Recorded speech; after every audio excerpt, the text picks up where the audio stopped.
well-rounded. But the problem that every parent faces is that 7-year-olds would rather watch any video on YouTube than learn how to play the violin. So, how do these concerned parents get their children to be more active? Answer, they force them. Now, forcing your kids into activities isn't a bad thing. In fact, overall, it's extremely helpful. Forcing kids into doing something they don't want to do is the only way we can get them to go to school. Okay, saying that out loud kind of sounded wrong. Doing extra activities, especially at a young age, not only teaches you important skills, but it also teaches you what your interests are. How are you going to know if you don't like ballet unless you try it? I've tried it, and now I can say with confidence, ballet is not for me. I'm sure I'm not the only one who's had to deal with parents signing you up for sports, instruments, and more sports. I think when you're really young, you don't realize that you have a choice. Your parents just start taking you to soccer practice every Wednesday, and you think, oh, okay, I guess I'm doing this now. But all the activities I was forced into, while I never got invested in any of them, I'm still glad I did them, you know? I forgot how old I was when my mom signed me up for soccer, but I was little enough for the goals to look like this. I can't tell you how many games we won or how many goals I scored. It was probably close to 0, because I ultimately didn't care about soccer. The only thing I cared about was getting a treat after every game, because I earned it. I know some kids who really enjoyed playing soccer. I forget which video I mentioned this, but back in the day, there was this kid I knew named Micah. He used to live in the house directly behind mine, and we were on the same Little League soccer team. He was really good at soccer, probably better than I'll ever be, and he still plays to this day. Well, okay, it's been 4 years since I last talked to him, but he was still playing soccer to this 4 years ago. Now, did Micah's parents initially force him into playing soccer? Probably, I didn't ask. But if his parents never forced him into it, he would have never known how good he was at the game and how much he enjoyed it. But that's enough about Micah. This is my channel. I don't remember how I stopped playing soccer. I just stopped showing up to the practices one year, and then I never played again. And then my mom put me into Boy Scouts, and that was a lot better because it wasn't competitive and camping is awesome, and I made some dumb videos about it. So it was a return investment.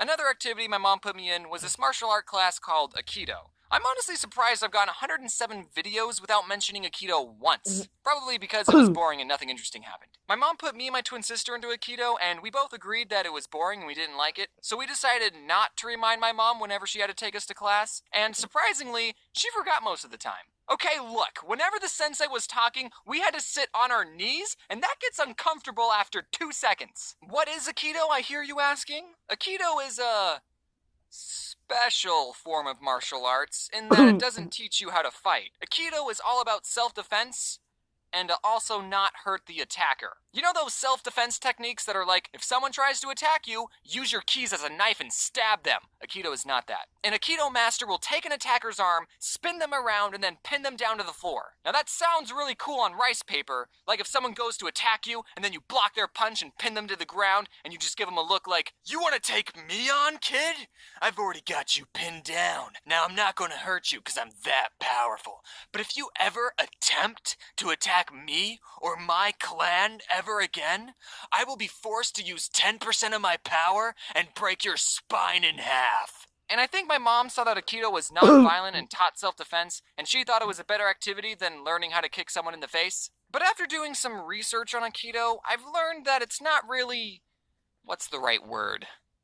Respected in the martial art community. There's a lot of people saying that the techniques of Aikido don't work against a real attack, and that if someone's really attacking you, you can't reasonably pin them down without hurting them, so it's probably a better idea to just punch back. And some people who are in Aikido think that their style of fighting is more civil and the more eloquent way of fighting, or non-fighting, so there's a tad bit of elitism in the martial art community. Now, surprisingly, I've never been in a real fight, so I can't really comment on what the more effective martial art is. I'm sure different situations call for different responses, but I don't think I'm wrong when I say that Aikido is the vegans of martial arts. After Aikido, the next thing I was forced to learn was an instrument. My parents didn't force me to do this, it was the American education system that did. In 5th and 6th grade, everyone had to take a band class, and we all chose different instruments to play, and I went with the flute. And as soon as I was given the flute, I traded it with Priscilla, who chose percussion, and that's what I did for the next 2 years. Compared to the rest of the instruments, percussion was very easy on my lungs. And it was okay if we were bad at the instrument because we were in the very back. The first set of songs we learned was on this metal xylophone thing, but I think the teacher thought everyone was so bad at that instrument that the rest of the songs we learned was on this drum. Just one drum, it looked like this. So while everyone else had to learn face and every good boy deserves fudge and whatever these lines connecting the notes mean, we cool kids in the back only had to memorize 3 notes: a hit on the drum, a hit on the side of the drum, and not hitting the drum. Now those are my favorite notes. Drums are so great, nothing beats the drums. Drums are easy. So my parents tried to get me to do extra activities, but I never did more than what I was told to do. But that's okay. You should at least try new things, and if it's not something you enjoy, well, at least you tried. Now, with all the activities I did, I still spent plenty of my free time doing some other things. Okay, I played a lot of Neopets and RuneScape, and as much as I enjoyed these games, I would say overall, they didn't make me a more rounded person. Unless you count what they did to my horrible posture. People will spend their free time doing what they enjoy, and entertainment is designed to be entertaining. And while it's good to take some time doing things you enjoy, just like everything in life, it's all about balance. I think there's a very clear and important difference between a hobby and an addiction. If you enjoy playing video games and binging Netflix in your free time, then do that. Keyword being free time. You still need to set time to sleep, work, and socialize, and take showers. If I can smell that you were just binging a show, then that's gotta change. While I was working on this video, I wondered why it was more acceptable to be good at chess than it was World of Warcraft, because at its core, chess and Warcraft are the same thing. A game. But if you spend all your time playing one of these games and it gets in the way of you being a functional human being, that's when it becomes an addiction. And I would bet you one crisp dollar bill that more people have gotten addicted to Warcraft than chess. And that's why I believe there's a bad stigma with that game. Also, I don't know how WoW works, but I know in chess you need to have at least one friend. If I could go back in time, I would tell my younger self to not play Neopets and RuneScape as much as I did. I would have told me, hey, you should try out other things too, like rollerblading or the flute. Youth is the best time to learn what you love and where your passions lie. You kids have no bills, no expectations, you're not tired all the time, and everyone's telling you to follow your dreams. But not me, I'm 22. My life is practically over. I can't choose any more hobbies. I wasted my childhood. I'm not saying don't play video games or don't watch YouTube. I understand that my main demographic is people who watch YouTube. But like I said before, it's all about the balance. Trademark. So go out there, try new things, join a club, go on a walk, draw something. I'm biased, but make a comic, write a short story, find a recipe online and cook something, or read a book.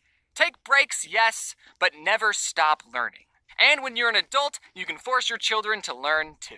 Happy 2019, everyone. How are you all doing on your New Year's resolutions? Are you still keeping track of those? Surprisingly, a lot has happened for me in 2019 already, and the really big thing is that I got a new dog. Her name is Floof, and she's the best. Aww. And I hate to break this to anyone who owns a dog, but Floof is actually the best dog in the world, so sorry guys. Oh, also this channel hit 10 million subscribers, which is just an absolutely insane milestone. Thank you all for watching my videos, and it's just wild how many people are out there watching my videos.